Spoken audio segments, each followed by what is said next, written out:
Hello everybody, I'm going to give you a quick tutorial on some of the tools and features within webex during a meeting. This is going to be for if you have the desktop app already downloaded. So I'm going to select desktop app and then I'm going to go ahead and start a meeting. So the first thing you're going to see is your preview window.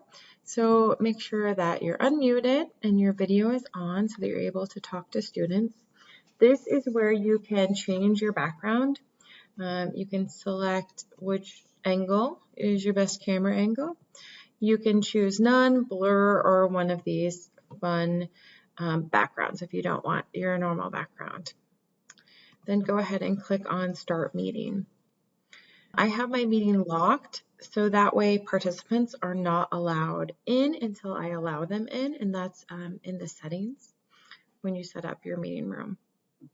We have this toolbar if you hover on the bottom. The first thing you're going to see is the mute button to mute or unmute. The next thing is the video controls to start or stop the video. So you can just click to stop your video if something's going on in the background and start it again, or click the mute as well. The next thing is the share your content. So if you click on share content, you're going to have a variety of things you can share. So you can share various apps you have, you can share your main screen, and you can kind of select what tabs you're going to share with students. So you just click on select the tab and click share, and then you're sharing your screen. If you go back up here, you have some controls. You can annotate and use tools to mark on the screen. Your annotation toolbar will show up here. If this goes away, as you can see up here, just hover back up here and you can get up to stop your sharing. You can still chat and you can still view your chat and your participants list during your screen sharing. It is kind of a lot to monitor at once.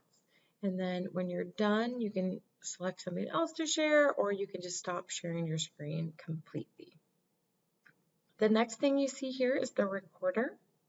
And then next to the recorder is your participants tab. So you can select that to remove the participants or select it to see the participants.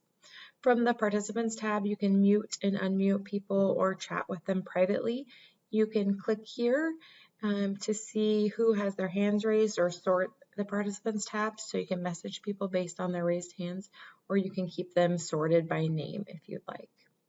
The next thing over is the chat room, so you can chat to everyone or select individual people to chat with them individually, and you can leave both of those open or close both of those. The next thing we have is our three dots. From the three dots menu, you can make notes to send to yourself, and you can do polling. You can unlock your meeting here, so students can come in and go as you please. Maybe you have a student with some internet issues. You can invite or remind people and change your audio or speaker connections from here. And then the X is to end the meeting. The next thing, if you go up to where it says File, again, you can open poll questions and you can open the chat from here. The thing I like the best is this participant tab. If you have participants in your meeting, you can go ahead and select mute or unmute all. So mute all or unmute all. You can take off and on the entry exit tone. You can select to mute your participants as they come in. And this is where you can remove the anyone can share. So right now with anyone can share checked, that means any participant that I allow in my meeting can share their screen. And that could be dangerous. And this way you can change roles also from host to presenter to note taker, etc. The next tab is the meetings tab. From the meetings tabs, you can start your recording and change your recording settings where the recording is housed. Do you save it on the cloud? That will be in your webex.gohsdaz site, or you can save it to download onto your computer. You can insert a welcome message here. And then with the options, this is where you can turn off your chat.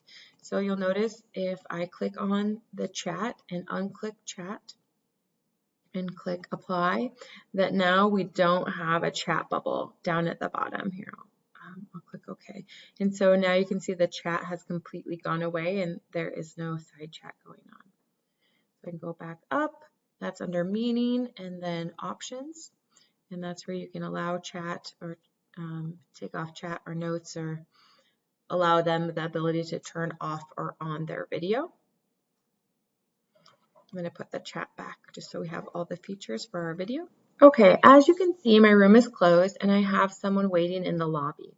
So it says Heather Livingood is waiting to the lobby. I can click here to admit, or I can open up my participants tab and I can admit this way. So I can click on her and admit her into the classroom. There she is. She's got her mic and her camera off so that I can go ahead and record the video. Again, that's the participants tab. Now I can see how I can message her privately or unmute her. And then again, if I wanted to mute all my participants, I just go up here, participants, and then now you can see that it's not grayed out. I can unmute all and mute all. Now I have another student waiting in the lobby, so I can go ahead and admit that student to the classroom, or both students admitted into my video. Hello, Jen. And if I want to kick the students out, I can right-click on them. And then when I right-click, I can move them out to the lobby. So I'm going to move Jen out into the lobby. And it kind of gives you a warning. Do you want to move her into the lobby? And I can say yes. And now she's waiting in the lobby, kind of a little timeout. I could admit her back in. And then if Jen is still being unproductive, I can completely click on expel, and then she's completely expelled, and you notice this time she's not waiting in the lobby. And because my meeting is locked, she can't get back in. She can get back into the lobby, but not right back into the meeting. So that's kind of a way to get rid of those unruly students. And again, you're just going to right click on their name and that will give you some tools to work with that student individually. Okay, and then if you would like to end your meeting, again, you're just going to click on the red X to end the meeting and click either leave the meeting, you can leave it as it is, or you can click end meeting and the meeting is over. Okay, that is our WebEx tools. Thank you guys so much for your time and all your hard work. Bye-bye.